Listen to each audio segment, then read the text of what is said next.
Halo teman-teman, namaku Cica. Aku ingin berbagi cerita tentang rumahku yang berada di daerah Jatimelati, tepatnya di pinggir tol Jatiwarna. Aku pindah ke sana sekitar tahun 2000-an.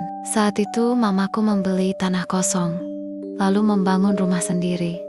Jadi bukan membeli rumah yang sudah jadi. Kalau diceritakan dari awal sebenarnya panjang sekali. Waktu pertama kali kami pindah, jalan tol bahkan belum ada. Di depan rumahku hanya kebun luas dengan banyak pohon nangka. Di situ juga ada sumur milik sebuah rumah gubuk sederhana yang dihuni 2 orang nenek. Di samping rumahku juga masih kebun. Sementara di sebelah kiri rumahku berdiri sebuah rumah besar yang sangat megah, tapi kosong bertahan-tahan, tanpa penghuni.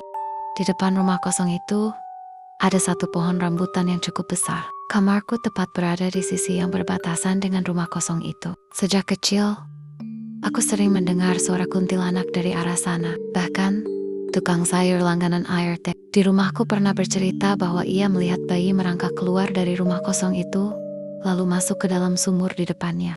Beberapa anak yang seumuran denganku saat itu juga pernah melihat sosok kuntilanak turun dari pohon nangka, seperti meluncur dari batangnya.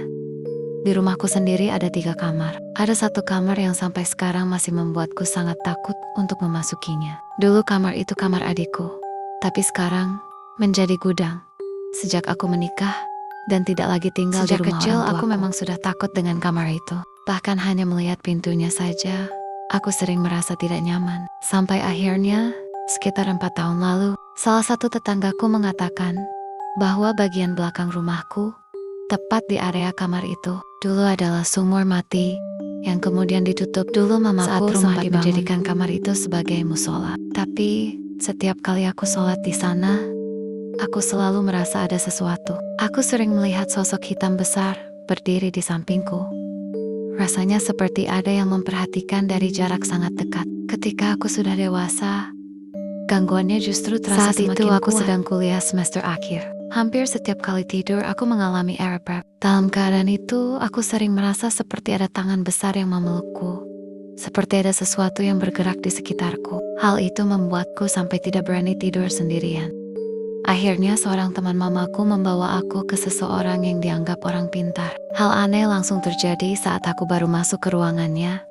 Lampu tiba-tiba mati. Orang itu kemudian menyuruh keluargaku untuk sholat dan membaca Yasin selama 3 malam Jumat berturut-turut, dimulai dari tengah malam sampai menjelang subuh.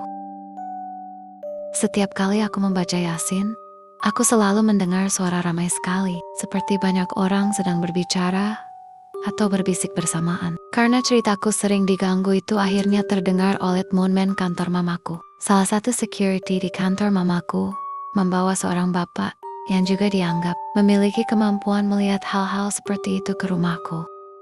Kebetulan aku memelihara cukup banyak kucing, sekitar 20 ekor. Saat bapak itu datang, semua kucing kami masukkan ke dalam kandang. Bapak itu kemudian duduk di tengah rumah dan mulai membaca doa. Saat itulah tiba-tiba semua kucing di kandang langsung berantem dan mengamuk seperti ketakutan. Pada saat yang sama, bau busuk yang sangat menyengat tiba-tiba memenuhi seluruh rumah. Aku bertanya kepada bapak itu, "Pak, memang di rumah ini ada makhluk halus sekeluarga?" Beliau menjawab, "Bukan sekeluarga, tapi sekompi. Rumahmu seperti pasar mereka, dan kamarmu adalah parkirannya."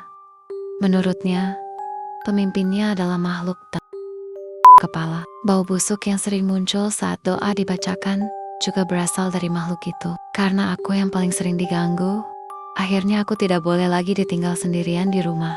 Beberapa waktu kemudian, aku lulus kuliah dan langsung bekerja. Suatu malam sepulang kerja, aku kaget melihat rumah kosong dengan pintu depan dan pintu teralis sama-sama terbuka. Aku langsung menelepon mama sambil marah, mengira adikku pergi begitu saja tanpa mengunci rumah. Tak lama kemudian, adikku pulang, tetapi hanya diam. Setelah mama tiba, barulah dijelaskan bahwa saat maghrib, adikku mendengar suara ketukan dari kaca jendela kamarku.